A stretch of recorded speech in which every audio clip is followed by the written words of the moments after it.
नमस्कार मित्रों, मैं सी देवासी। आज यही सच है कहानी का सेकंड भाग प्रश्नोत्तर के रूप में लेकर आपके सामने उपस्थित हूँ। इससे पहले प्रश्नोत्तर के रूप में 9 प्रश्न थे, अब इसे आगे के हैं। आज है प्रश्न संख्या 10। मानो संजय की अनेक आंखें जो मुझे देख रही है, सहला रही है, दुलरा रही है और अपने को यह असंख्य आंखों से निरंतर देखे जाने की कल्पना से ही मैं लज्जा जाती हूँ। उपयुक्त कथन में असंख्य आंखें दीपा ने किसे कहा है? संजय को कहा है, संजय की घड़ी को कहा है, रजनीगंधा के फूल को कहा है या फिर पर्दों को कहा है? तो मित्रों, इस कथन में ये कथन वैसे है दीपा का, और वो रजनीगंधा के जो फूल है उसके कमरे में जो सजाए हुए हैं, उन रजनीगंधा के असंख्य फूलों को देखकर वो सोचती है कि जैसे कि ये फूल है जो मुझे देख रहे हैं, वो सहला रही है, दुलरा रही है। मतलब ये असंख्य रजनीगंधा के फूलों को देखकर वो ये कल्पना करती है कि ये रजनीगंधा के असंख्य फूल ना होकर क्या है, वो संजय खुद यहाँ पर उपस्थित है और उसकी हजारों आंखें हैं जो मुझे देख रही है, और उससे वो लज्जित या फिर वो लज्जा का अनुभव करती है। अब नेक्स्ट प्रश्न 11, प्रश्न संख्या 11। जैसे ही जीवन को दूसरा आधार मिलता है, उन सब को भूलने में एक दिन भी नहीं लगता। फिर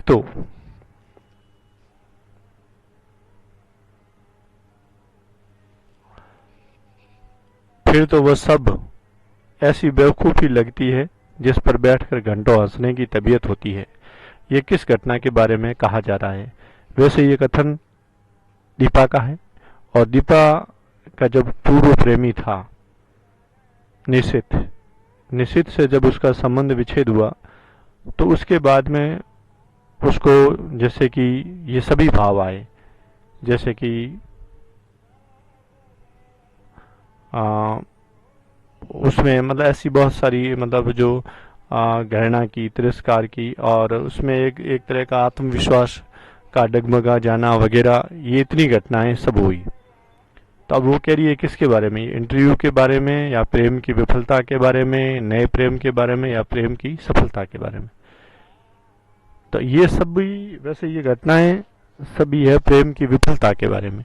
यानी कि जब प्रेम में कोई आदमी विफल हो जाता है, तब उसको ऐसे लगता है जैसे कि जीवन का जैसे उन सब को भूलने में एक दिन भी नहीं लगता। यानी कि उससे जब किसी से प्रेम संबंध या फिर जीवन में ऐसी कोई घटना घटित होती है, तब हमें ऐसे लगता है कि अब जैसे कि जीवन खत्म हो रहा है, बस जिंदगी यही थी।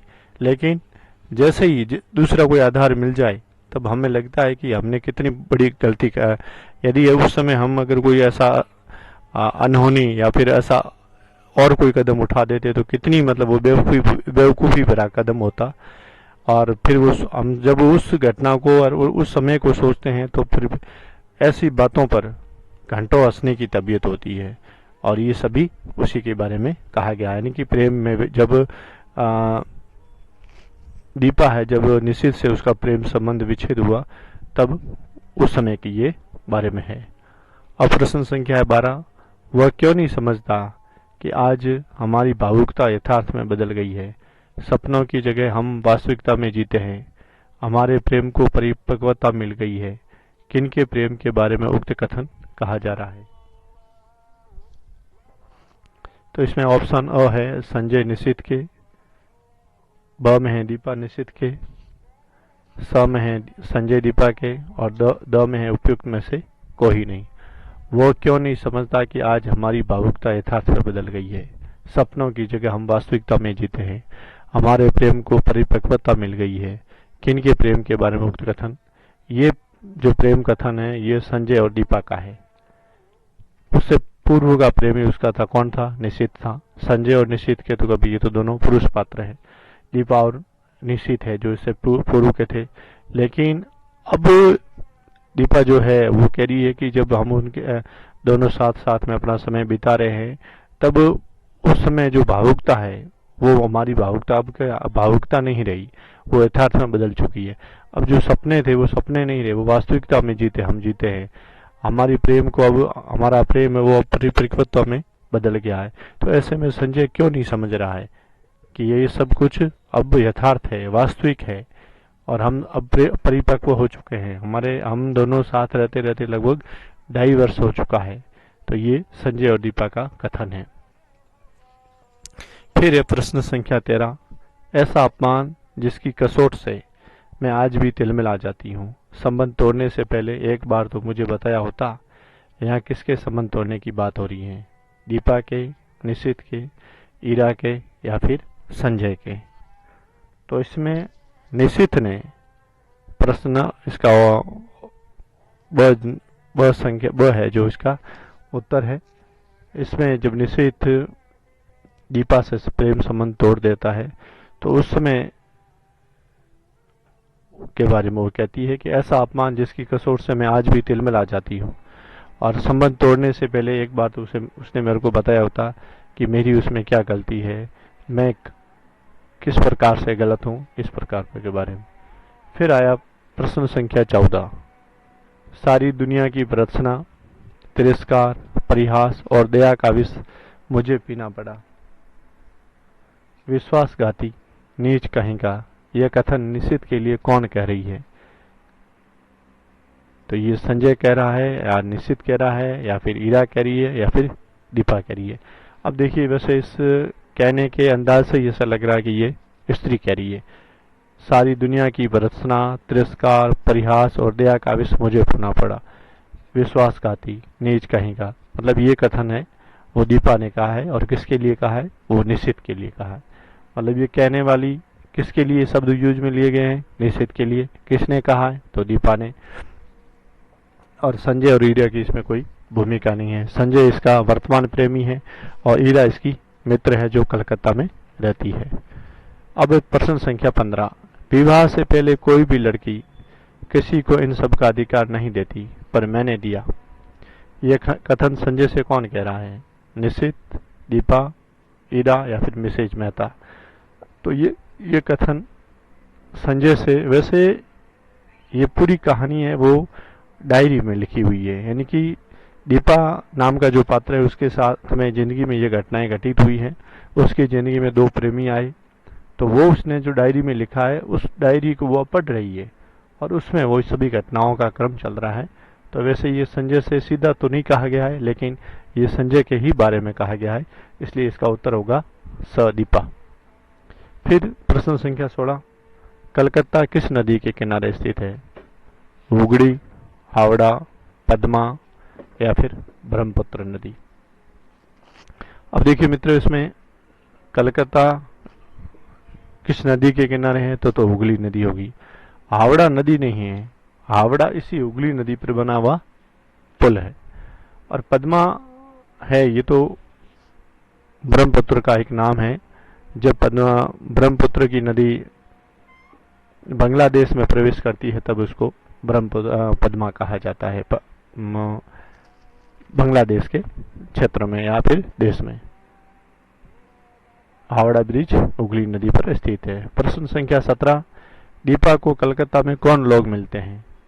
अब जब दीपा इंटरव्यू के निमित्त जब वो कलकत्ता पहुंचती है तो कलकत्ता में उसे कौन कौन लोग मिलते हैं? जैसे कि ऑप्शन अ में है निशित। निशित भी मिलता है जो उसका पूर्व प्रेमी है और वह वर्तमान में यहाँ किसी ऑफिस में रहकर काम कर रहा है। ब, ईरा भी उसको मिलती है। ईरा ने तो उसको पूरा सपोर्ट किया है। ईरा और निशित ने ही तो पूरा सपोर्ट किया था और ईरा उसकी मित्र है और स्टेशन हावड़ा स्टेशन पर लेने वो ही तो जाती है। और उसके बाद में मुन्नू, तो मुन्नू है जो ईरा की पुत्री है। वैसे हमारी ये जो कहानी है वो मनु भंडारी की है, तो उसमें मनु और ये है मुन्नू, तो ये एक पात्र है इस कहानी में। तो ये भी थोड़ा सा मुन्नू। और तीसरा आ गया, चौथा आ गया उपरोक्त सभी, अर्थात दीपा को कलकत्ता में ये सभी लोग, निशित भी मिलता है, ईरा भी मिलती है, मुन्नू भी मिलती है और उपरोक्त मतलब अर्थात ये उपरोक्त सभी मिलते हैं। फिर है प्रश्न संख्या 18। ऑफ, तुझे न देखकर मैं घबरा रही थी कि तुम्हारे घर भी कैसे पहुंचूंगी। ये कथन किस पात्र का है? ईरा, निशित, संजय या फिर दीपा? ये कथन दीपा का है। जब हावड़ा स्टेशन पर दीपा की ट्रेन रुकती है तब वो पहले खिड़की से बाहर देखती है, तो लेकिन उसको ईरा कहीं नजर नहीं आती है, तो वो कुछ समय के लिए गाड़ी में ही रह जाती है। लेकिन जब देखती है कि अब तो ईरा नहीं आ रही है, ऐसे में वो किसी कुली को बुलाकर अपना सामान उसको देकर वो वैसे ही बाहर निकलती है। और बाहर निकलने के कुछ समय बाद में ही वो पसीने से लथपथ होकर और सोच रही थी कि अब मैं ईरा के घर पर कैसे पहुंचूंगी, मुझे उसके घर का पता भी मालूम नहीं है। ऐसा वो सोच कर ऐसी वो जा ही रही थी कि पीछे से जब ईरा ने उसको स्पर्श किया। तो ये इसका उत्तर होगा द दीपा। और ये कथन है दीपा का ईरा के स्टेशन पर नहीं देखने पर कहा गया है। प्रश्न संख्या है 19। तू और डर, हम जैसे डरे तो कोई बात भी है। जिसने अपना सारा कैरियर अपने आप बनाया वह भला इंटरव्यू में डरे। यह कथन ईरा किससे कहती है? ये कथन संजय से, निशित से, सॉरी ये निशित है इस नहीं, दीपा से या फिर सभी से। ये कथन यहाँ तो सिर्फ ईरा कह रही है, वो दीपा से कह रही है। लेकिन देखिए दीपा की जिंदगी में जो घटनाएं घटित हुई, जैसे कि पहले उसका प्रेमी था, वो उससे उसने संबंध विच्छेद कर दिए, और उसके बाद में उसके पिताजी वो भी चले गए, और ऐसे में अब उसके जो भैया भाभी हैं वो पटना में रह रहे हैं। वो उसे कभी कभी ही मिलते हैं। मतलब इस कहानी में ये एक बार वो उनसे मिलने गई थी, मतलब उनके जो संबंध है वो नाम मात्र के हैं। और ऐसे में दीपा ने जो अपना करियर बनाया वो अकेले ही बनाया है। इसलिए ईरा कह रही है कि भाई हम जैसे लोग डरे तो कोई बात ही हो, जिसने अपना करियर स्वयं बनाया और वो इंटरव्यू से भला कैसे डर सकती है। तो इसमें उत्तर होगा दीपा से। अब देखिए एक और कथन, ऐसा एक और भी आ रहा कथन, वो संजय ने कहा था। जब कानपुर में जब दीपा कलकत्ता के इंटरव्यू के बारे में बात करती है तब संजय कहता है, और वो कथन ये था, तुम भी एक ही मूर्ख हो, घर से दूर यहाँ कमरा लेकर अकेली रहती हो, रिसर्च कर रही हो, दुनिया भर में घूमती फिरती हो, और इंटरव्यू के नाम से डर लगता है क्यों? तो ये कथन था दीपा का। दीपा से किसने कहा था? संजय ने। मतलब ये दोनों कथन एक जैसे ही है, बस इतना ही है कि यहाँ पर तू और डर, हम जैसे डरे तो कोई बात भी है। तो ये कथन तो हो जाएगा ईरा का। लेकिन ये जो कथन है दूसरा वाला, दुनिया भर में घूमती फिरती रहती हो और रिसर्च कर रही हो और कमरा लेकर अकेली रह रही हो, तो अगर ये वाक्य में एक कथन में ये शब्द आए तो वो होंगे संजय के। अब प्रश्न संख्या 20। ये सारे आंसू, ये सारी आहें जीवन की उस रिक्तता और शून्यता के लिए थी जिसने जीवन को नीरस बनाकर बोझिल कर दिया था। जीवन में शून्यता और निरसता किससे आई? दीपा के प्रेम संबंध टूटने पर, या दीपा के पिता की मृत्यु से, या नौकरी नहीं लगने से, या उपयुक्त में से कोई नहीं। देखिए इस प्रश्न को थोड़ा सा गौर से देखना। ये सारे आंसू, ये सारी आहें जीवन की उस रिक्तता और शून्यता के लिए थी। मतलब जब दीपा के निशित से संबंध विच्छेद हुए तब उसके जीवन में क्या आई? एक रिक्तता आ गई, एक शून्यता आ गई, और जिससे जीवन क्या बन गया था? उसका नीरस बन गया था, बोझिल बन गया था। तो ये जीवन में शून्यता और निरसता किससे आई थी? ये शून्यता आई थी दीपा के प्रेम संबंध है जब टूटे निशित से, उस समय ये निरसता आई। और जैसे ही उसका आधार संजय आया तो उसे लगा कि मैं तो बहुत बड़ी बेवकूफ़ी कर रही थी। अगर मैंने आत्महत्या कर ली होती, और मैं जितना रो रही थी और तड़प रही थी, आंसू बहा रही थी, वो तो सभी सिर्फ एक, उसको उसने शायद उसने एक नाम भी दिया था, वो मुझे अभी याद नहीं आ रहा है।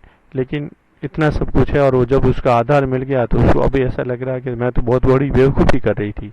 तो ये दीपा के प्रेम संबंध टूटने पर है। अब प्रश्न संख्या 21 है। दीपा के भैया और ये भाभी है, भाई नहीं है, और भैया और भाभी कहाँ रहते थे? इसका थोड़ा सा ये भाभी पढ़ना। इसमें कलकत्ता, वह पटना, स कटक और द है कानपुर। देखिए मित्रों, दीपा का पूरा परिवार पटना में रह रहा था। दीपा भी वहीं रहती थी और उसका प्रेमी निशित भी वहीं रहता था। लेकिन अब निशित तो आ गया है पटना से कलकत्ता और दीपा चली गई है कलकत्ता से कानपुर। और एक तो इसमें उत्तर तो होगा पटना। उसके भैया भाभी कहाँ रहते हैं? पटना। अब देखिए इसमें एक ऑप्शन है कटक। तो कटक में जब दीपा कलकत्ता जाकर वापस आती है कानपुर, तब इसको एक खत मिलता है संजय का। तो उसमें वो लिखता है कि मैं 5-6 दिन के लिए ऑफिस कार्य से कहाँ जा रहा हूँ? कटक जा रहा हूँ। तो ये अब देखिए, मैं यहाँ ऑप्शन की भी कोशिश यही कर रहा हूँ कि इन सभी के उत्तर, इन चारों ऑप्शन है वो कहीं न कहीं अपने इस पार्ट से ही रिलेटिव हो। तो इसमें कटक है, तो कटक का वो उसके लिए यूज में आया था, यानी कि संजय कटक 5-6 दिन के लिए ऑफिस कार्य से गया था। तो ये यहाँ कटक का संबंध है किससे? संजय से है। अब प्रश्न संख्या 22, दीपा निशित के संबंध विच्छेद कितने वर्ष पहले हुए? देखिए 2.5 यानी कि 2.5 वर्ष पहले, 3 वर्ष पहले, 5 वर्ष या फिर 18 वर्ष। देखिए अब इसमें अब ये चारों ऑप्शन है, तो चारों ऑप्शनों के कोई न कोई उत्तर, इनका अपना अपने में कोई उत्तर है। जैसे इसमें पहला आया कि 2.5 वर्ष, तो संजय, दीपा और निशित के संबंध 2.5 वर्ष पहले नहीं हुए, 3 वर्ष पहले। कितने वर्ष? इनके जो संबंध विच्छेद हुए तो 3 वर्ष पहले विच्छेद। अब देखिए मैं इसमें एक और घटना हुई कि 3 वर्ष पहले तो उनके संबंध विच्छेद हुए और वापस वो 3 वर्ष बाद में ही, यानी कि 3 वर्ष पहले उनके संबंध विच्छेद हुए और कलकत्ता में जब मिल रहे हैं तो वो भी 3 वर्ष हो गए। ठीक है ना? तो ये 3 वर्ष पहले उनके संबंध विच्छेद हुए और कलकत्ता में मिल रहे तो वो 3 वर्ष पूरे हो रहे हैं। अब दूसरा इसके अंदर, अब दीपा है इसमें 2.5 वर्ष का जो आ रहा है, तो ये 2.5 वर्ष से दीपा किसको जान रही है? संजय को जान रही है। तो ये इसका उत्तर हो सकता है। फिर एक इसमें 18 वर्ष, तो 18 वर्ष की उम्र में दीपा का एक बार एक कथन आता है कि मैं 18 वर्ष की उम्र का कोई प्रेम होता है क्या? वो तो एक झटके से जैसे प्रेम होता है, उसमें एक अगर कुछ छोटी सी हिलोट भी आ जाए तो वो वापस टूट जाता है। तो उस समय 18 वर्ष का उल्लेख हुआ है। तीसरा इसमें 5 वर्ष है, तो 5 वर्ष इसमें जो कानपुर का जो पहला पात्र है, कानपुर का जो पहला परिच्छेद है, उसमें मेहता साहब की एक पुत्री है जो दीपा से कहानी सुनने आती है, लेकिन उस समय दीपा उदास होती है और वो उसको कहती है कि बाद में आ जाना, यानी कि पीछे आ जाना, तो बाद में कहानी सुनाऊंगी। तो ये वो मेहता साहब की पुत्री थी, वो उसकी उम्र का वहाँ उल्लेख होता है कि 5 वर्ष की पुत्री है जो हमेशा हमेशा मेरे पास में आ जाती है। तो उस समय उसके बारे में उल्लेख हुआ है। फिर प्रश्न संख्या 23, ईरा, दीपा और निशित तीनों कलकत्ता में किस स्थान पर मिलते हैं? Sky room, lake, coffee house या फिर उपरोक्त में से कोई नहीं। देखिए इस प्रश्न में ये चारों ऑप्शन हैं, स्काई रूम, लेक, प्रश्न संख्या 23 कि इनका क्या आंसर होगा? ईरा, दीपा और निशित तीनों, एक इसमें स्काई रूम आ रहा है, लेक आ रहा है, काफी हाउस आ रहा है, लेकिन ये तीनों कहाँ? जब दीपा पहले दिन जब हावड़ा स्टेशन पर उतरती है, उसके बाद वो ईरा के घर जाती है और उसके बाद में शाम के समय वो उसको कॉफी हाउस लेके जाती है। तो वहाँ पर ईरा और दीपा तो होते ही हैं और बाद में वहाँ निश्चित भी अनायास वहाँ जाता है और फिर वो उनसे परिचय करता है। फिर दूसरे दिन कहता है कि मैं सुबह दूसरे दिन 9 बजे मिलूंगा, उनसे समय भी लेता है। तो ये कॉफी हाउस से संबंधित है। फिर है कि प्रश्न संख्या 24 है, दीपा का कलकत्ता का जॉब कितने रुपए का है? 150 रुपये का, 1000 रुपये का, 300 रुपये का या 560 रुपये का? तो दीपा का कलकत्ता का जॉब है वो 300 रुपये का है। इसमें एक ईरा विख्याति भी, कथन भी है कि लोग 150 रुपये की नौकरी के लिए मिनिस्टर से सिफारिश करवाते हैं और तेरा जॉब तो ये 300 रुपये का, मतलब इसका मतलब ये जॉब उससे भी महत्वपूर्ण है।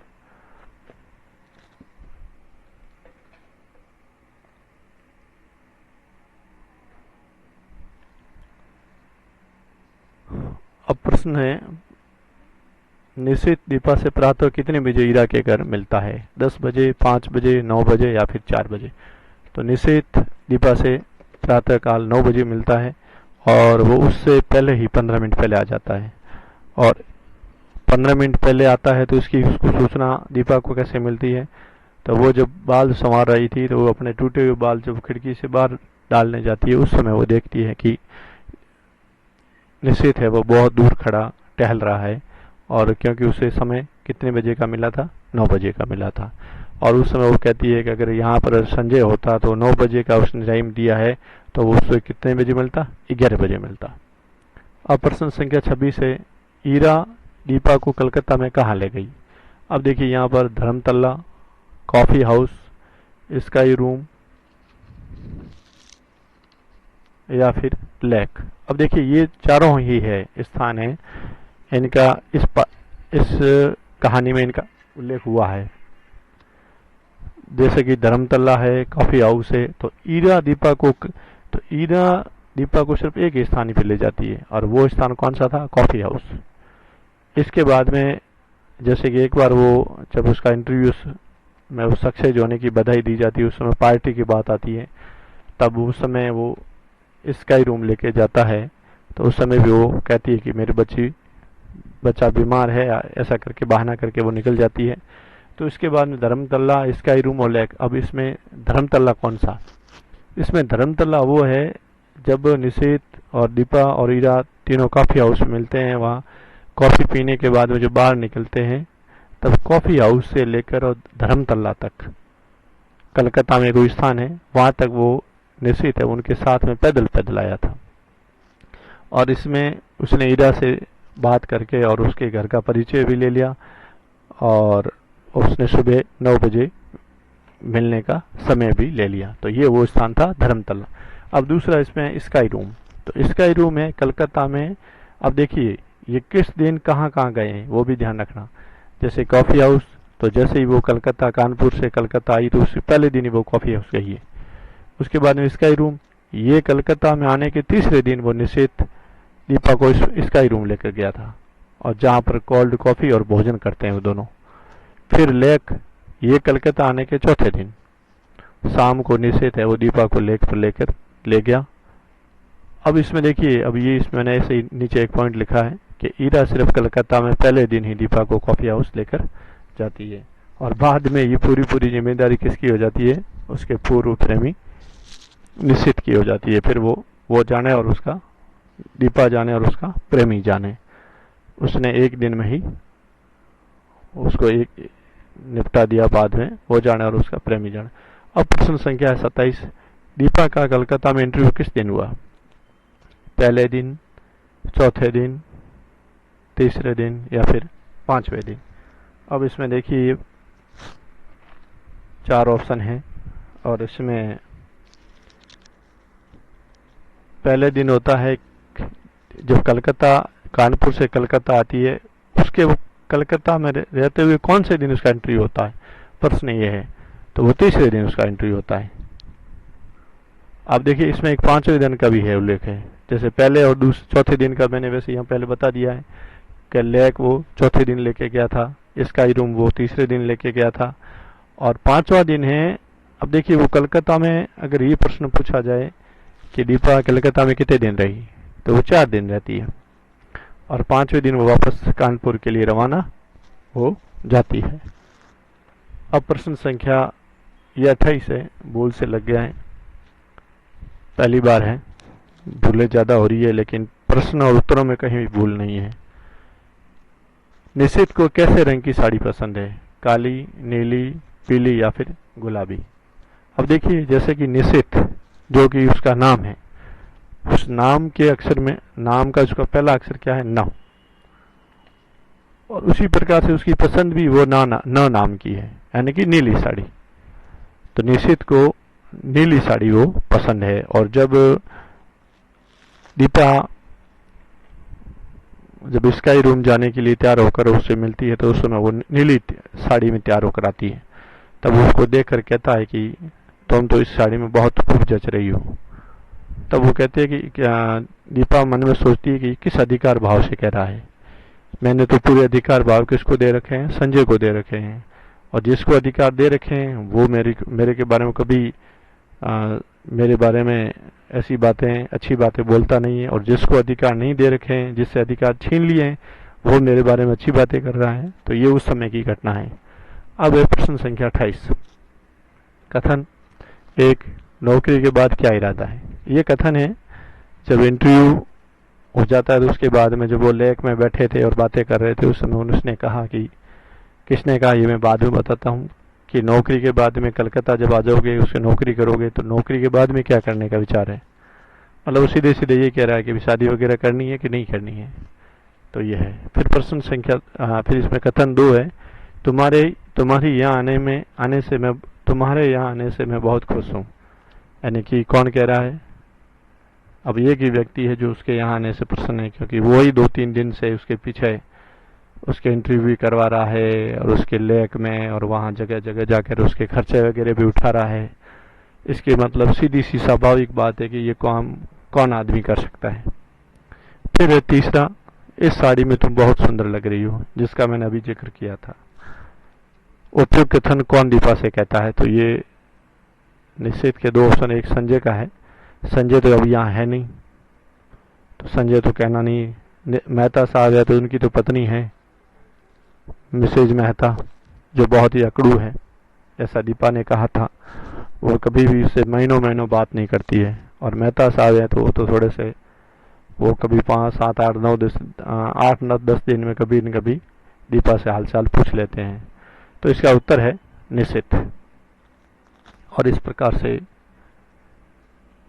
यही सच है कहानी के लगभग सारे प्रश्न कंप्लीट कर दिए हैं। इसमें अगर कोई भूल चूक हो तो बताने का कष्ट करें, और प्लीज़